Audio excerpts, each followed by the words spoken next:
Dans cette nouvelle vidéo de découverte, je vous présente à nouveau 5 jeux. Donc le principe c'est toujours le même, 5 jeux qui sont passés un peu inaperçus ou dont on n'a pas trop entendu parler, soit parce qu'ils sont pas encore édités en français, soit parce que voilà, ce sont des jeux qui ont été un peu noyés dans la masse.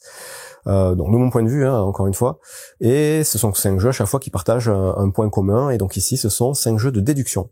Donc jeux de déduction, moi j'adore ça. Et il y en a un certain nombre sur le marché.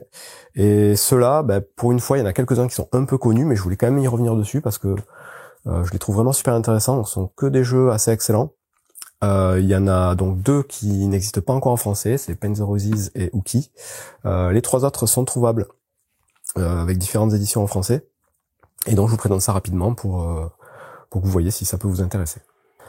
Le premier c'est Paint the Roses. Donc celui-là c'est un jeu de déduction coopératif dans l'univers d'Alice au Pays des Merveilles, dans lequel vous allez devoir planter des arbres dans le jardin de la reine le plus vite possible et de façon un peu logique, en évitant du coup que la reine vous coupe la tête. Donc vous allez devoir faire une course contre la reine qui va vous courir après. Pour ça, vous allez jouer avec des cartes. Ces cartes vont représenter donc soit un type de fleur, donc il y a 4 couleurs de fleurs différentes. Il y a les roses, les violettes, les jaunes et les rouges. Soit une forme. Et les formes, ce sont les formes des jeux de cartes, donc cœur, carreau, trèfle, pique, pardon. Et vous avez 3 types de cartes, des cartes faciles, des cartes moyennes, des cartes difficiles. Dans les cartes faciles, vous aurez une association de 2 couleurs. Dans les cartes moyennes, vous aurez soit une association de 2 couleurs, soit une association de 2 formes. Et dans les cartes difficiles, vous aurez un mélange de tout ça. Donc ça peut être une couleur avec une forme, 2 couleurs. Et à chaque début de partie, donc chaque joueur va piocher une carte de son choix. Et on va avoir donc des tuiles, donc hexagonales, qu'on va agencer dans le jardin. Il y aura des tuiles qui seront déjà en place en début de partie. À son tour, il y a un joueur qui va devoir prendre une tuile parmi les 4 qui seront disponibles ici, qui seront tirées dans un sac, et les placer dans le jardin en donnant des indices par rapport à l'endroit où va être placé, par rapport à la carte qu'il a en main. C'est-à-dire qu'une fois qu'on a placé la tuile, si la combinaison par rapport aux tuiles qui sont adjacentes correspond à la combinaison de la carte qu'on a en main, on va mettre un petit cube pour dire, moi, la tuile qui est placée là, elle match une fois avec la carte que j'ai en main. On met plus ou moins de cubes en fonction de combien de fois ça match. Et ça va donner des indices aux autres joueurs. Mais tous les joueurs vont faire ça, par rapport à leur propre carte, en mettant des petits cubes sur la tuile nouvellement placée. Et de ces petits cubes, simples cubes, on va devoir essayer de déduire et de trouver une des cartes d'un joueur à chaque tour pour pouvoir avancer sur le plateau. Et avancer surtout plus vite que la reine, évidemment. Plus la carte est de difficulté supérieure, plus on avance vite. Donc voilà, je vais pas rentrer plus dans les détails. Ça a l'air très basique, c'est assez basique, j'avoue. Mais ça fonctionne très bien, donc ça se joue de 2 à 5 à partir de 11 ans. Les parties durent environ 45-60 minutes. Ça peut paraître facile au début, mais on se rend vite compte que quand il commence à y avoir beaucoup de tuiles, ça devient beaucoup plus compliqué. Il y a des petites aides pour essayer de se souvenir quels indices ont été mis sur telle tuile pour éliminer des possibilités. Donc un bon petit casse-tête et un jeu de logique tout à fait intéressant, avec un bon matériel. Il existe aussi des extensions, je crois, et du matériel même encore plus qualitatif. Là c'est la boîte de base, mais ça suffit déjà pas mal pour se faire une idée. Donc Paint the Roses, en anglais uniquement, un bon petit jeu de déduction. Ensuite, on a Ookie. Ookie, j'en ai déjà parlé, j'ai fait la vidéo règle, je crois, sur la chaîne. C'est un jeu dans lequel il va falloir essayer de trouver des enfants qui ont fait l'école buissonnière. Donc, on va avoir un deck de cartes avec des noms d'enfants, donc de A à Z. Donc, il y aura 26 cartes, les lettres de l'alphabet. On va répartir ces cartes entre les joueurs. Et il y aura 3 cartes au centre de la table et 3 cartes en dehors. Les cartes au centre de la table, ce sont des cartes qui seront révélées, c'est les retardataires, on va dire, qui vont arriver un peu plus tard. Et les cartes qui sont écartées, ce sont les cartes qu'il faudra essayer de trouver, donc des lettres. Et pour ça, à chaque tour, donc c'est compétitif cette fois, chacun joue pour soi et essaie de déduire le plus vite possible, de trouver le plus vite possible les cartes à trouver. Il faudra trouver donc les 3 absents, et il faudra aussi trouver les cartes qui sont dans la main des autres joueurs. Et pour ça, à chaque tour, on va pouvoir interroger un joueur en lui donnant un mot de 5 lettres. Donc ça peut être un nom commun, un nom propre, peu importe, mais un mot existant. Et le joueur qu'on questionne va devoir nous dire combien de fois il a les lettres qui sont dans le mot qu'on vient d'énoncer. Et grâce à ça, on va pouvoir déduire qu'il a telle ou telle lettre par rapport à ce qu'on a, par rapport à ce qui est visible au centre. Donc assez simple aussi au niveau des règles. Mais encore une fois, un bon gros casse-tête. Il y a pas mal de joueurs qui sont largués complets quand je joue avec eux. Moi j'adore, je trouve ça très malin et vraiment assez excellent. Et donc on fait en tout, je crois, 5 tours. Et au bout de 5 tours, il faut avoir trouvé un maximum de cartes dans les mains des adversaires et les 3 cartes. Si on y arrive, on marque plus ou moins de points, un système de décompte à la fin, plutôt intéressant. Donc simple, efficace. Celui-là, pareil, il n'existe pas encore en français, mais il est tout à fait jouable en français sans problème. Ensuite, je voulais vous parler de The Key. Donc The Key, c'est une gamme de jeux, donc il y en a plusieurs, de ABBA. Donc ABBA, généralement, c'est réputé pour être des jeux surtout pour enfants. Donc des jeux plus ou moins sympathiques, mais ils font aussi quelques jeux pour adultes, et ceux-là, pour le coup, je les trouve vraiment très malins aussi en jeu de déduction. Donc il existe plusieurs boîtes de niveaux différents. Donc celui-là, c'est niveau facile. Je vous montre après une boîte un peu plus difficile. Mais le principe, c'est toujours un peu le même. Vous allez avoir tout un tas de cartes que vous allez mélanger et mettre face cachée au centre de la table. Ça va être des cartes avec des codes couleurs derrière. Vous allez déterminer une enquête, donc en choisissant une couleur de clé au début de partie. Et donc, il faudra utiliser que des cartes qui ont la couleur correspondante à la clé sur leur verso. Donc voilà, là vous avez si vous prenez la carte rouge, il faudra prendre que des cartes où vous avez le carré rouge pendant la partie. Ensuite, chaque joueur va avoir un petit paravent avec les différentes informations sur ce qu'il faut faire. Donc je vous dis, chaque boîte est différente. Donc là, c'est vol à la Villa Clifford. En gros, il y a eu un vol de commis. Il y a même eu 3 vols qui ont été commis le même jour, mais à des heures différentes. Et il va falloir reconstituer la chronologie, donc savoir qui a volé quoi, à quelle heure et comment il s'est enfui. Donc il y a 3 objets possibles, 3 voleurs et 3 façons de quitter les lieux. Et donc 3 moments différents dans lesquels les vols ont eu lieu.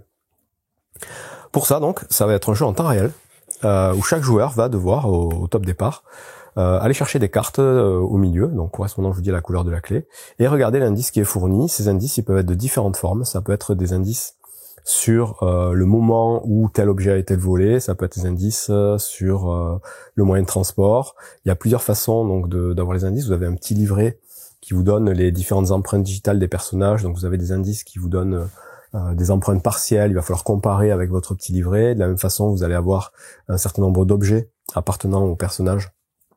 Et on vous dit, on a trouvé tel objet à telle heure, et ça va vous donner des indices sur quel personnage a fait le vol.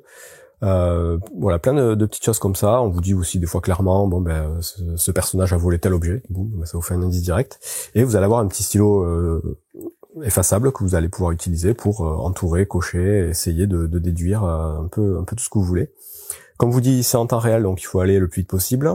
Les cartes indices ont au dos une valeur indiquée qui va vous donner, on va dire, l'intérêt de l'indice, donc de 1 à 4, je crois.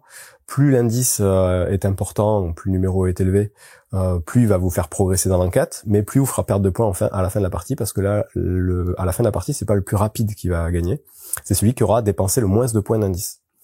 Donc voilà, il y a une petite règle comme ça, et à la fin, il y a un petit système un peu malin en fonction des combinaisons donc, que vous aurez trouvées, ça va vous donner un code. Vous avez un petit tableau dans lequel vous allez insérer une clé, et si ça correspond bien à la couleur, ce sera la bonne réponse. Donc voilà, un très très simple jeu de déduction, assez original avec ce principe donc de jeu en temps réel, tout le monde en même temps, donc tout le monde enquête de son côté. Donc, pas très interactif pour le coup, puisque chacun joue un peu de son côté, mais ça reste quand même super intéressant. Et comme je vous dis, il y a plusieurs boîtes, plus ou moins complexes. Donc celle-là, c'est une version facile. Là, c'est une version expert. Donc version expert, exactement le même principe, sauf que là, vous allez avoir 2 tas de cartes. Donc là, c'est une évasion. Il y a 3 personnes qui se sont évadées.